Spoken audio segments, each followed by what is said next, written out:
大家好，我是怡媛。今天我们来做玩家社群反馈了。其实官方应该要做了，但是我等到现在即将要9月了，还没有看到官方做7月的。官方最后一次更新是6月的玩家社群反馈，虽然那一次的问题确实是比较多，好像有13个。但是也不代表你能偷懒，因为我看到国服的策划直通车呢已经更新了2次，国际服是完全没有消息了，所以今天也是一样，我会抽取一些投票率比较高的问题，跟各位观众讨论一下可行性。首先第一个反馈，投票率是很高的，有98票。内容他有提到他在打奥西里斯联赛的时候其实也在进行着 KVK， 那么各位也知道打 KVK 的时候有很大可能你的战力会被打光了，就变成你参加联赛的时候没有足够的兵力。虽然官方前阵子是已经改了规则，就算你的部队是在治疗当中，依然还是可以进入埃及之战，但是显然的对一些奥西里斯联赛的玩家来讲可能不太公平，因为像一些王国呢，他们可能要参加联赛，特意不要去参加 KVK，就是担心在打联赛的时候刚好碰到 KVK， 没有那个时间抽出来打联赛，又或者是兵力没有了，所以这位玩家是反映出大多数王国会遇到的问题。那么他这里给的提议是，当你报名的时候是拥有多少的兵力，就根据这个兵力去参加比赛就可以了。意思就是说，可能你在中途有打 KVK 兵力掉了，依然还是可以用回原本的数目，但是固定部队数量我觉得也不算是完全的好事情。举个例子，当你在打奥西里斯联赛的时候，其实是刚好结束 KVK， 又或者是你在报名 KVK 的阶段，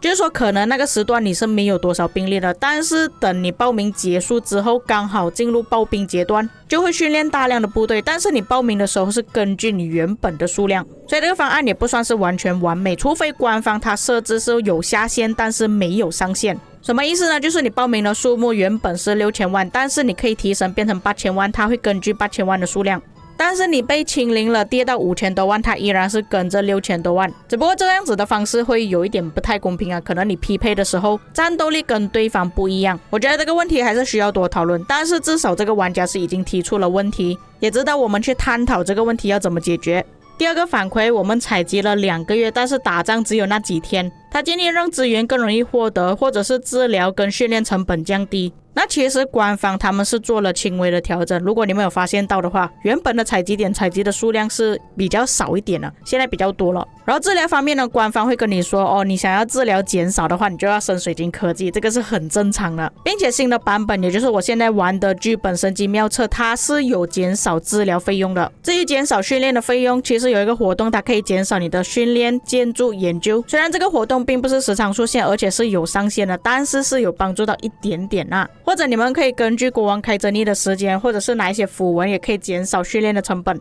我不认为这个反馈可以反馈成功啦。下一个反馈是说普通酒馆，他说让酒馆建立一个季节，可以选择骑兵、步兵、工兵、领袖，每2周更换一个季节，除了更换季节之外，还有机会可以获得黄金宝箱的统帅，增加保底机制，让200抽金钥匙的玩家可以有机会获得一个完整的统帅，就是10颗雕像的。那我觉得这个玩家提出的反馈也不是不可以，毕竟现在黄金钥匙跟白银钥匙是真的没有什么用处了，尤其是白银钥匙现在是完全废物的存在，也可以看得出这个玩家是尽力想要去救白银跟黄金钥匙。那我觉得这个方法要实行也不是不可以的，但是要等官方那边肯去做才可以。我个人觉得保底方面呢，可能设置不会这么低的数目，不会200个，可能要2000个才可以，毕竟黄金钥匙跟白银钥匙其实还蛮容易获得的。接下来这个反馈是说远征币，他已经拥有了超过20万的远征币。他说现在远征币的用途其实并不大，就算他已经买完了所有的蓝色跟绿色统帅的雕像，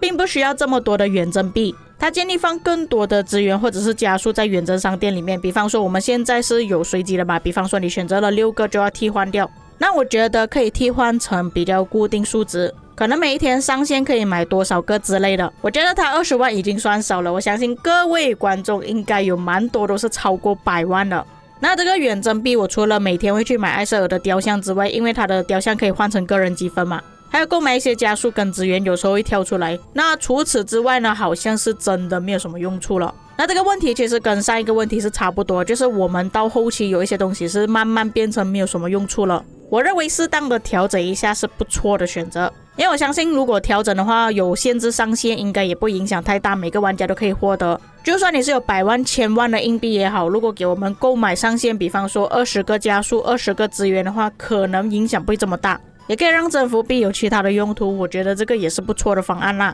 但是我相信有部分玩家可能会反对这东西啊，因为远征币如果你是玩越久的玩家，你就会获得越多，或许对一些新玩家来讲不是这么的友善，所以我才讲要设置上限，不能购买太多。接着是 VIP 的点数，每天都可以拿到250点的 VIP 点数。那这个玩家说，对于一些无氪玩家来讲，200点的 VIP 点数似乎是有一点少了。他希望提升到250点，可以让一些玩家更快的提升 VIP。那我觉得更改的可能性并不大，因为官方也是透过 VIP 来赚钱的。有一些玩家想要尽快变得更强大，他们就会花很多宝石去升到 VIP 18，又或者是一些平民玩家会花宝石升到 VIP 10，这其中也是可以赚到不少的钱。那我觉得这个玩家可能是已经玩很久的玩家，那他可能还没有升到 VIP 18，所以有感而发写出了这个反馈。那么我也是一样的，因为我玩了很久，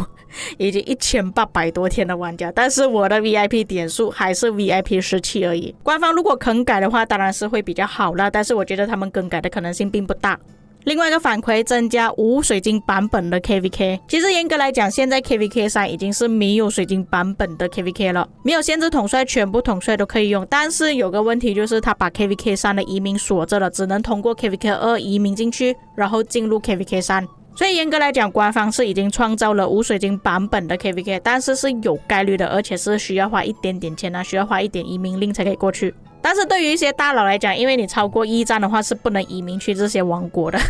所以对于现在高战力的玩家来讲，他们就没有办法参与这个没有水晶版本的 KVK。 那这个问题也是长期玩家一直反馈的，我觉得官方或许可以考虑一下，可能我们打了多少次征服赛季之后有机会可以报名一次没有水晶版本的，又或者是比方说我们打了10场征服赛季之后，就有机会可以打一场没有水晶版本的 KVK。因为我老实说，现在的 KVK 都是无脑提升真理而已，无脑的提升水晶科技，无脑的提升军器装备而已，就没有了当初只是单纯比拼统帅的能力而已。因为现在数值提升太高，就变成有很多玩家已经却步了。原本你以为练了这个统帅之后，你就可以开集结做驻防，但是因为后期的更新，又要水晶科技买满了水晶科技之后，你又要去做装备做军器。我个人是觉得让大部分玩家弃坑的原因之一，也是因为这个东西一直不断的提升，而让我们忘记了原本这个游戏当初好玩的地方在哪里。所以我觉得官方或许可以尝试一下出一个没有水晶版本的 KVK， 让玩家去试玩一下，看一下感受反馈如何。水晶科技的问题也是大家抱怨很久了，何不听一下玩家的意见，做一个没有水晶版本的 KVK， 有可能反响会不同呢。